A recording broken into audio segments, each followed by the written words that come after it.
பெரியார் பிறந்த மண்ணில் வெற்றி கழகத்துடைய தலைவர் இங்கே வருகை தந்திருக்கிறார்கள்.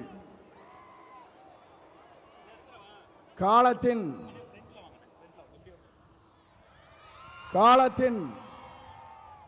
கடன கூடியிருக்கிற கூட்டத்தை பார்க்கிற போது நாளை தமிழகத்தினுடைய முதலமைச்சர் என்ற வரலாற்று படைக்கிற கூட்டமாக இந்த கூட்டம் இங்கே இருக்கிறது. எல்லோரும் சொன்னார்கள், எப்படி ஆட்சிக்கு வர வேண்டும் என்று பல பேர் கனவு காணுகிறார்கள். ஆனால் தமிழ்நாட்டு மக்களை பொறுத்தவரையிலும் நாளை தமிழ்நாட்டை ஆளப்போவது புரட்சி தளபதி தான். இதை யாராலும் மாற்றி காட்ட முடியாது என்ற வரலாறு தான் பெரியார் மண்ணிலே இன்றைக்கு காணுகிற காட்சியை நாங்கள் காணுகிறோம்.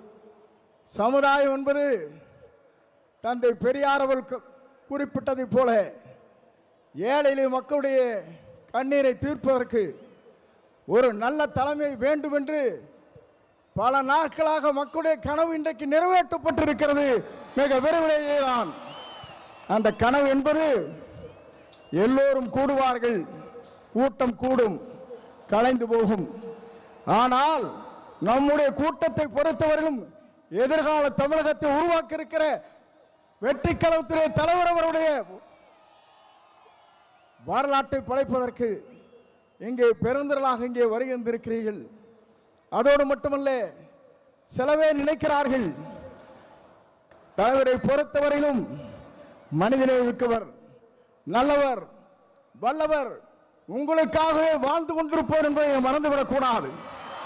ஏனென்று சொன்னால் ஒரு ஆண்டுக்கு 500 கோடி ரூபாய் வருவாய் அது தேவையில்லை என்று விட்டு மக்களுக்கு பணியாற்றுவதற்கு ஒரு தலைவர் வந்திருக்கிறார் என்று சொன்னால் உலக வரலாற்றில் புரட்சி தலைவரை பார்த்தேன்.